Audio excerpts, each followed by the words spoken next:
Dobar dan, pozdrav svima, dobrodošli u novi video na kanalu Farmer Experience DP. Moje ime je Dušan Protić, a u današnjem videu ćete gledati svašta nešto. Prva stvar, na moju inicijativu smo se odlučili da podignemo jedan mini voćnjak. Mini voćnjak znači u našoj izvedbi to je nekih 1000 kvadrata. Druga stvar, danas smo radili određeno prekačivanje mašina, parkirali smo određenu mehanizaciju koja nam neće trebati u narednom periodu. Kao što možete da vidite, recimo,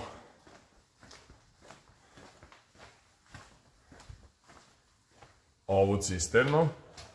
Ono što je vrlo zanimljivo jeste kako smo ovo parkirali, a ovdje imamo gredu. Bukvalno na poluge smo zakačili, prišli, spustili poluge, ugurali cisternu, digli poluge i stavili je na točkovima. Nakon toga smo zakačili adapter za kukuruze koji generalno nam je pravio gužvu u dvorištu. On ide kod majstora na određene preglede, ne na određene preglede, nego da se vide određene stvari. Također kod majstora će se uraditi zamena korpe sa, odnosno zadnje korpe na lekcijonu sa žitne na korpu s kojom ćemo raditi soju i kukuruz. Kompletno pretresti adapter, vidjeti da li ima nekih nedostataka, rešiti to i spremno ući u sezonu, jer najgora stvar je kad počnemo sezonu i prvi dan se desi neki peh. U narednom periodu da rešimo jednu od cevi koja ide kroz ovaj header. To je ono što sam spomenuo i sigurno se dešava da te cevi ovdje ulazi od vitala i dolaze da li do ovdje ili je cev koja ide na onu stranu od vitala.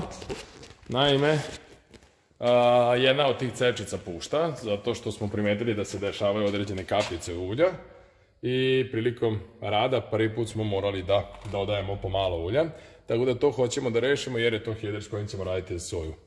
Prva stvar koju sam naveo, mini voćnjak, sada bih vam pokazao.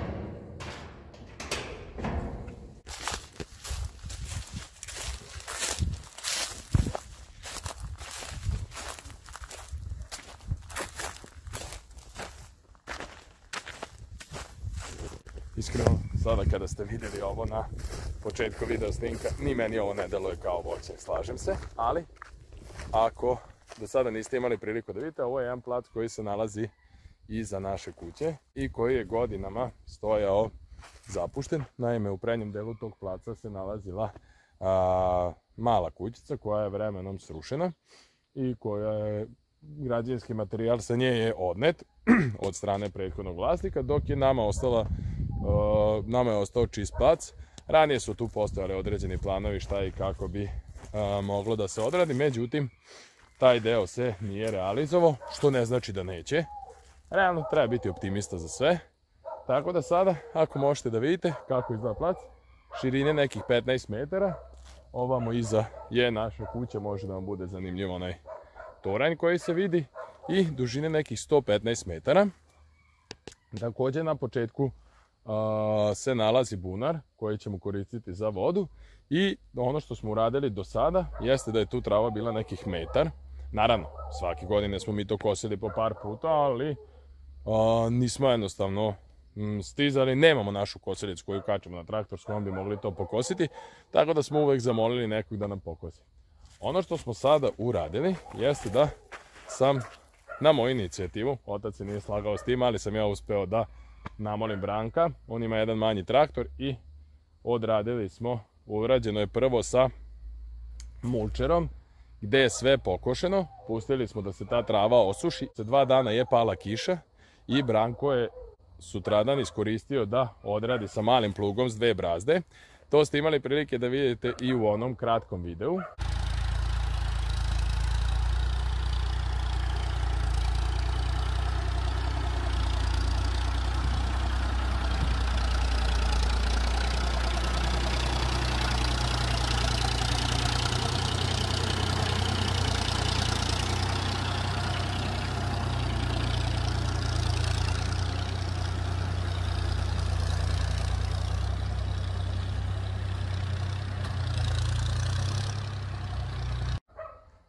Nakon toga, kada je on prošao plugom, kao što možete da vidite, to ne izgleda uopšte lepo, međutim, to nije bila njiva. Verovatno je ovaj deo nekad bio bašta, ono je bila kuća gde su ljudi držali stoku i šta ja znam.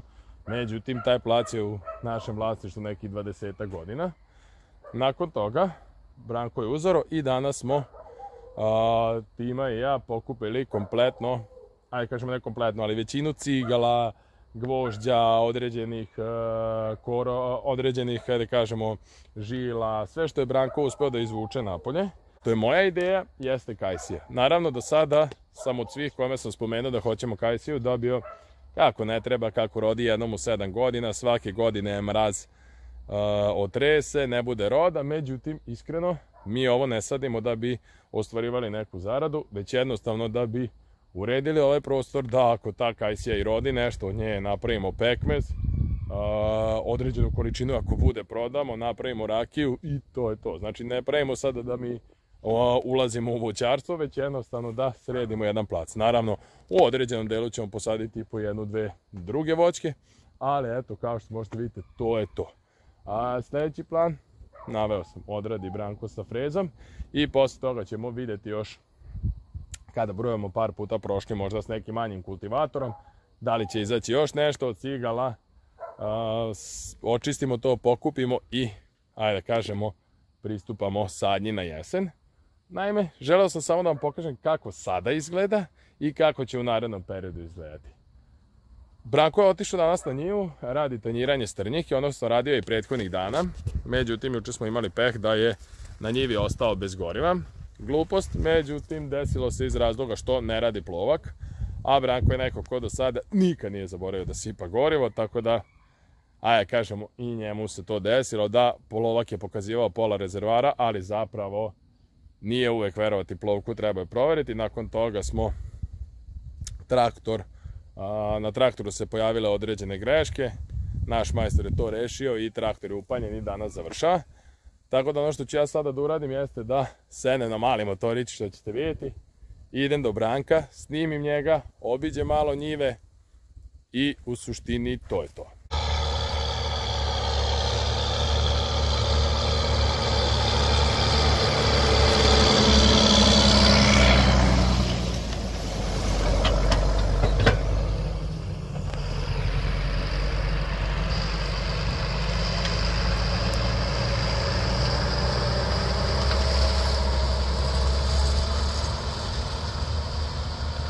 Evo, došao sam malo do Branka da vidimo.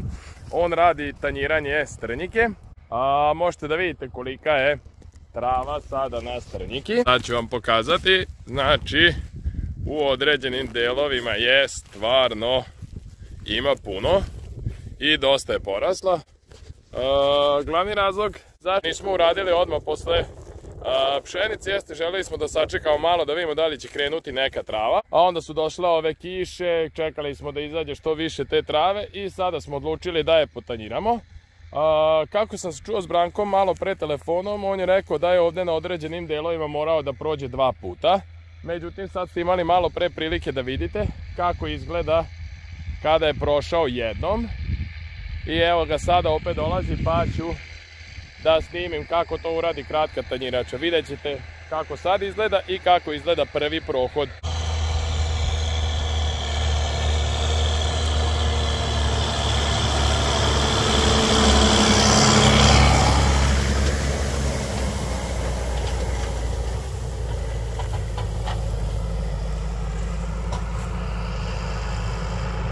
Dosta to.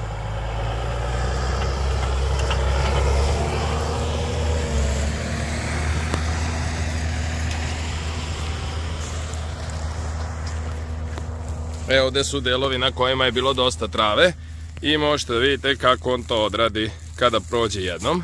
Dubina na kojoj radi je 10 cm i kao što sada možete da vidite, tamo na određenim delovima, kao što sam već rekao, prolazi 2 puta da bi bilo odrađeno dobro. U suštini, to je eto jedino nešto od posla što su imali da radimo, hajde da kažemo, na poljima, čekajući da dođe žetva soje i berba kukuruza. Malo ću još da snimim koji krug ovde sa Brankom, idem da obiđem njive, da vidimo u kakvom se stanju nalaze soja i kukuruz.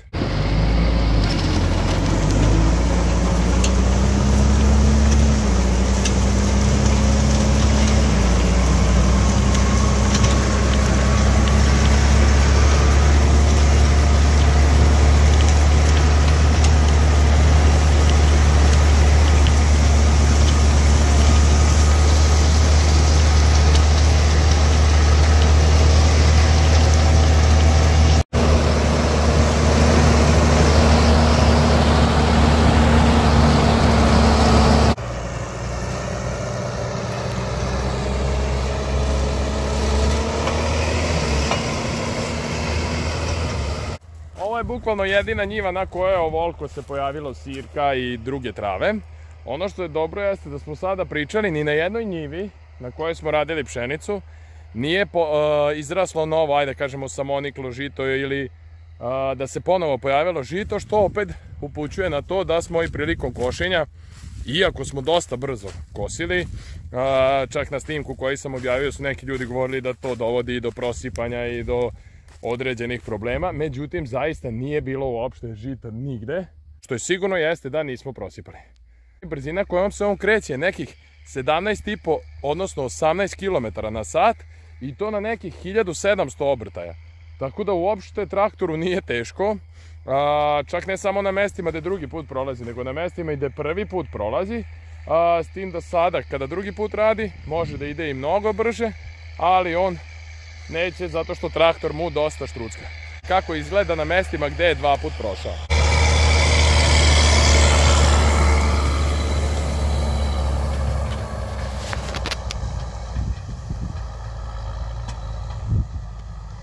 Kao što možete da vidite, recimo ovo je mesto gde je traktor dva put prošao.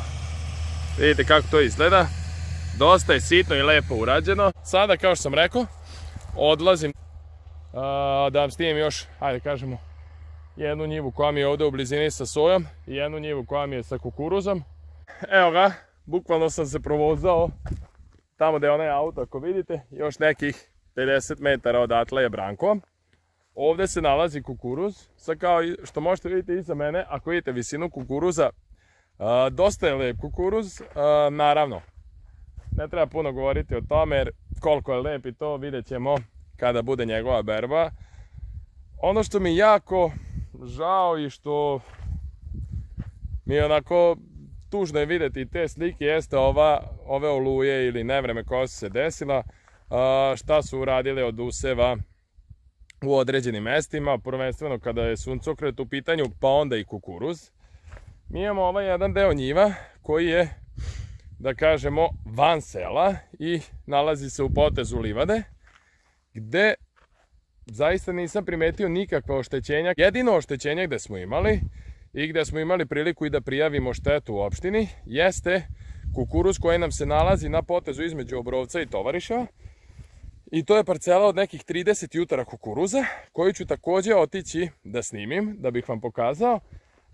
Tu je došlo do poleganja, znači vetar je oborio kukuruz, grada nije bilo, odnosno leda nije bilo, tako da se nadam da, u stvari moći ćete da date mišljenje vaše o toj njivi. Mi smo za sada, naravno sad je tek neka sredina avgusta, prošli dobro.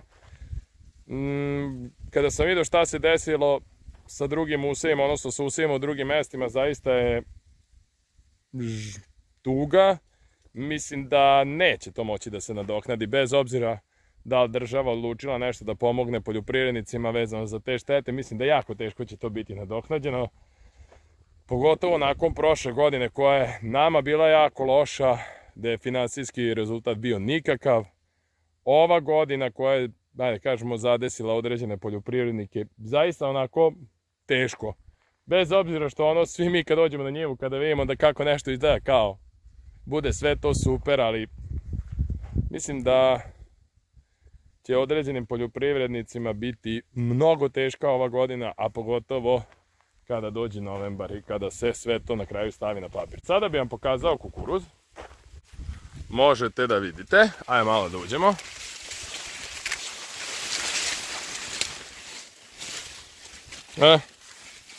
Vidite koliki je klip. po jedan klip na svakoj biljci. Evo ga, zametnuo je ovdje i drugi. Po jedan klip da imamo u kakvom se stanju nalazi kukuruz. Žao mi da ga slomim. Tako da, evo ga možete vidjeti. Jedan veliki klip i jedan mali koji verovatno neće stići da istera do kraja. Ako možete vidite mene, vidite da sam ja visine 2 metra. A recimo vidite gdje je ova stabljika. Tako da ovi kukuruzi su otprilike 3 metra i bit će veoma zanimljivo za košenje. Ono što je naš glavni adut, naravno ovo se šalim, jeste Capello Diamant koji smo kupili. Taj adapter, kao što sam naveo već, nema ga puno u Srbiji. Neke priče ili nešto što sam čitao po stranim forumima za njega su izvanredne, da je jedan od najboljih adaptera na tržištu. Naravno, ovo nije nov adapter, jer za nov nemamo novca da kupimo, ali ima neku dodatnu opremu sa bočnim oklagijama i slično.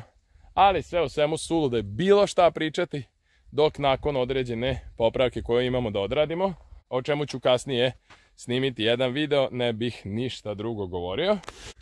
I da se javim još jednom, tu je motorić, a kukuruz koji sam vam pokazivao je, evo ga ovaj iza. Međutim, morao sam ići skroz ovom linijom okolom da bi vidjeli. Ono što bi vam sada pokazao jeste soja koja se nalazi ovdje. Sad me imalo ide sunce u oči, pa ja uopšte ne znam kako vi vidite ovo preko snimano telefonom. Međutim, ovako gledajući, ta soja solidno izgleda. Ja zaista mogu da kažem da sam i sa ovom sojom zadovoljan. Naravno, tamo u daljini, ako vidite, ima sirka. I iskreno, da vam kažem, 2 puta smo ga prskali, špartano je, sve je rađeno i nije ovo ona njiva koju sam snimao u jednom klipu kada smo špartali. Na toj njivi također ima sirka, međutim ove ambrozije i tih drugih nekog čička, evo, možemo da kažemo ima i čička. Evo ga jedan, jedna ambrozija, tako da ajde, ima ono trave, ali ništa to nije posebno puno, čak po meni to je zaista malo. Ja iskreno stvarno se divim ljudima koji imaju njivu perfektno bez jedne trave. Mi stvarno kupujemo i skuplje preparate, gledamo momente kada da prskamo i ovakva njiva za nas je super čista. Ok, onaj deo ima sirka, ali zaista ovo su takvi potezi, mi ih zovemo salaši, gde oko tih salaša u određenim delovima ima sirka. Međutim, situacija je bila takva da i prošle godine smo tu imali toliko sirka da smo mislili da nema potrebe ni da kosimo. Međutim, kada smo pokosili kombajnom, ispostavio se da je u tim delovima bio najveći prinos. Ajde malo da uđemo u njivu. Ono što je bitno jeste da visina nekih, ajde ako sam ja visok 2 metra, koliko onda ovo može biti? Jedno, ovo malo jače od metra. Prilike malo jače od metar. Situacija s maunama je dobra, tako da možete da pogledate, ima je. Evo ovako. Dobro je što je i došlo do ove godine i do granjanja. Sad koliko na tim granama ona, šta? Da vidjet ćemo da će na određenim granama dati neku maunu. U meni super izgleda. Možda se ovako s polja bude bolje vidjelo kako je stanje sa maunama. Evo ovako da kažemo ove neke biljke koje su preko. Može da se vidi recimo situacija s maunama. Evo ovako.